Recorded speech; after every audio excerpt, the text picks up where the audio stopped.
अब बढ़ते हैं आगे। अब क्या है, जब मैंने इस स्केल को बेंड किया तो क्या आपको लगता है कि कहीं पे स्ट्रेस ज़्यादा और कहीं पे स्ट्रेस कम होगा? मैं बात कर रहा हूँ इस प्लेन की।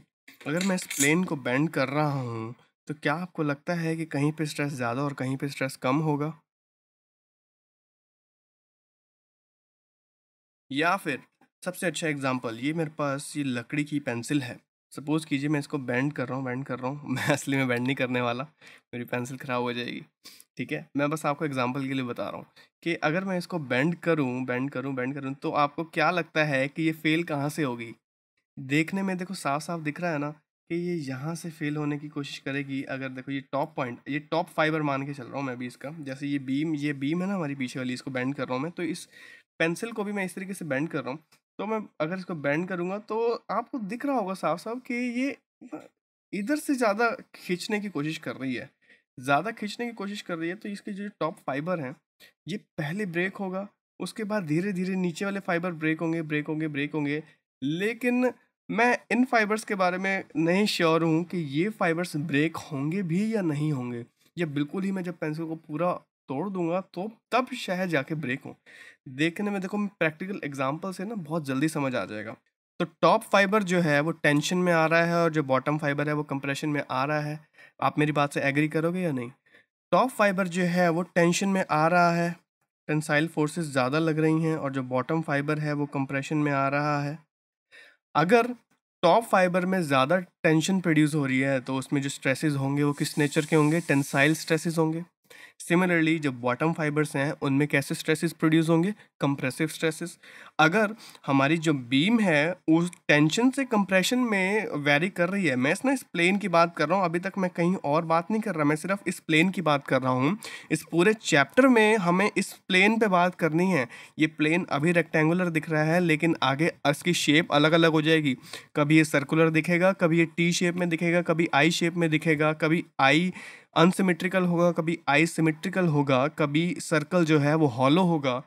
तो अभी मैं इस प्लेन की ही बात कर रहा हूँ, उस पूरे चैप्टर में भी प्लेन की ही बात करूँगा। जब यहाँ आपको लग रहा है कि कुछ पार्ट में इसका टेंशन होगा, कुछ पार्ट में कंप्रेशन होगा, तो अगर मैं इसको मान लूँ कि सपोज़ कीजिए कि आधे पार्ट में जो है वो टेंशन है और आधे पार्ट में जो है वो कंप्रेशन है, तो एक ऐसा कोई पॉइंट होगा ना वहाँ पे कि जब वो टेंशन से कंप्रेशन में जा रहा होगा। साफ-साफ दिख रहा है भाई कि अगर मैं इस पेंसिल को रोटेट बेंड करने की कोशिश करूँ, तो यहाँ पे कंप्रेशन प्रोड्यूस हो रहा है, यहाँ टेंशन प्रोड्यूस हो रहा है, तो वो एक ऐसा पॉइंट होगा कि वो स्प्लिट कर रहा होगा दोनों पोर्शंस को। मतलब एक ऐसा पॉइंट होगा जो टेंशन पार्ट और कंप्रेशन पार्ट को डिवाइड कर रहा होगा। सपोज़ कीजिए वो पार्ट है ये, और अभी तो मैंने इस प्लेन की बात करी। ऐसे इनफाइनाइट प्लेन होंगे ना इस बार में या इस बीम में या किसी भी इस क्रॉस सेक्शन में। इन प्लेन्स की अगर मैं लाइन को जॉइन करूं, सपोज कीजिए ऐसे कोई प्लेन्स, डिफरेंट डिफरेंट प्लेन मेरे को डिफरेंट डिफरेंट प्लेन्स में मेरे को ऐसे डिफरेंट डिफरेंट पॉइंट्स मिल रहे हैं, और मैं इन पॉइंट्स को अगर जॉइन करूं तो मुझे ना एक लाइन ऐसी मिलती है।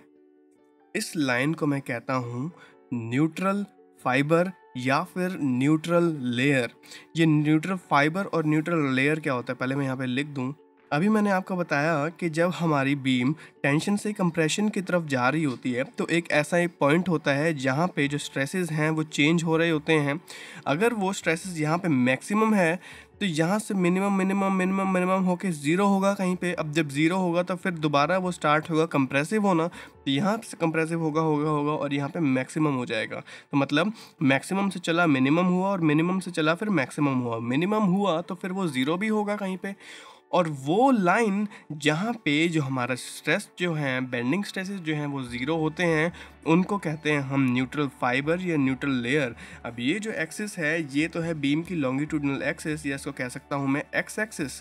ठीक है, तो ये बीम की हो गई एक्स एक्सिस, ये हो गई बीम की वाई एक्सिस, और ये हो गई बीम की जेड एक्सिस। तो हमारी जो बीम है ये किस एक्सिस के अराउंड बेंड होने की कोशिश कर रही है? ये हो रही है जेड एक्सिस के अराउंड बेंड होने की। अगर ये इस तरीके से बेंड होने की कोशिश कर रही है तो ये एक्सिस किसके परपेंडिकुलर है? ये जेड एक्सिस इसके परपेंडिकुलर। ठीक है, ये जो अब आपको थोड़ा सा अब आसानी से दिखेगा। अगर मैं इसको इस तरीके से बेंड करने की कोशिश करूँ तो ये हमारी जेड एक्सिस है, ये हमारी एक्स एक्सिस है, और ये हमारी वाई एक्सिस है। अब ये बेंड होने की कोशिश कर रही है तो यहाँ पे जो प्लेन्स होते हैं ना, इस पॉइंट को ही हम कहते हैं क्रॉस सेक्शन। इसी पॉइंट को हम कहते हैं क्रॉस सेक्शन, और इस क्रॉस सेक्शन के कॉरस्पॉन्डिंग जो प्लेन होता है उनके बारे में मैं बात कर रहा हूँ। और उन्हीं प्लेन्स पे जब हमारे जो स्ट्रेसेस हैं वो ज़ीरो होते हैं, जिस पॉइंट पे अगर उन पॉइंट्स को मिला के अगर मैं एक लाइन ड्रॉ कर लूँ तो उसको कहेंगे हम न्यूट्रल फाइबर। अब मैंने ये फाइबर क्यों बोला? जो भी हमारी बीम या बार है वो डिफरेंट फाइबर से मिलकर बना होता है। इसको कहेंगे हम टॉप फाइबर, इसको कहेंगे हम बॉटम फाइबर। मैं आपको यहाँ डिनोट कर देता हूँ, इसको कहेंगे हम टॉप फाइबर, इसको कहेंगे हम बॉटम फाइबर। और ये हो गया हमारा न्यूट्रल फाइबर। अब आपको समझ आ गया होगा कि न्यूट्रल फाइबर क्या होता है, जो टेंशन और कंप्रेशन को डिवाइड करता है और जिस पे कोई भी स्ट्रेस नहीं होता। ये तो हो गया हमारा न्यूट्रल फाइबर। अब आपने एक चीज़ सुनी होगी, न्यूट्रल एक्सिस। न्यूट्रल एक्सिस अगर नहीं सुनी हो तो मैं आपको बता देता हूँ। न्यूट्रल एक्सिस वो एक्सिस होती है जो किसी प्लेन के कॉरस्पॉन्डिंग होती है, जो किसी प्लेन पे, जब किसी प्लेन पे स्ट्रेसेस जो हैं, ये तो मैंने आपको इस बीम के लॉन्गिट्यूडनल उस डायरेक्शन में बताया ना, एक्स एक्सिस के रिगार्डिंग बताया कि भाई ये हमारा न्यूट्रल फाइबर है या न्यूट्रल लेयर है।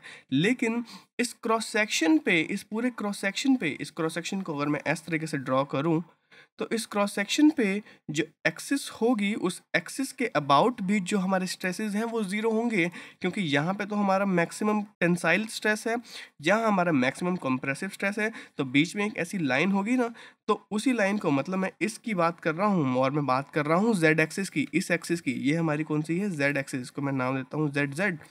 तो इस जेड एक्सिस को हम कहेंगे न्यूट्रल एक्सिस, जो कि कॉरस्पॉन्डिंग होगी हमारे प्लेन के। आगे से मैं इसको एन ए से डिनोट करने जाऊंगा, ठीक है। एन ए मतलब न्यूट्रल एक्सिस। अगर मैं एक बार ले लूँ, ये हमारा बार है, ये इसका क्रॉस सेक्शन हो गया, ये इसका क्रॉस सेक्शन पीछे वाला हो गया, ये हो गई हमारी न्यूट्रल फाइबर, ये हो गई हमारी न्यूट्रल एक्सिस। तो सिमिलरली एक न्यूट्रल एक्सिस यहाँ पे भी होगी इस प्लेन के, जो इसके जस्ट पीछे है प्लेन, और इसी हमारा जो फ्रंट, ये हमारा प्लेन है, इसके पीछे भी एक ऐसी ही एक और फाइबर होगी, ठीक है। आई होप आपको समझ आ गया होगा। और इसी प्लेन को हम कहेंगे न्यूट्रल प्लेन, ठीक है। इस प्लेन को हम कहेंगे न्यूट्रल प्लेन। और ये प्लेन कौन सी एक्सिस के बीच में बन रहा है? ये हमारी है जेड एक्सिस, ये हमारी है एक्स एक्सिस, और ये है हमारी वाई एक्सिस। तो ये एक्स और जेड एक्सिस के बीच में जो प्लेन बन रहा है इसको कहेंगे हम न्यूट्रल प्लेन। ये हमारी बीम के अंदर बन रहा है, ठीक है। आपको समझ आ गया? ये एक्सिस है कौन सी? हमारी न्यूट्रल एक्सिस। ये है हमारा कौन सा? न्यूट्रल फाइबर या फिर न्यूट्रल लेयर। ये मैंने आपको यहाँ पे बता दिया है। और हम बात कर रहे हैं बेंडिंग स्ट्रेसेस की।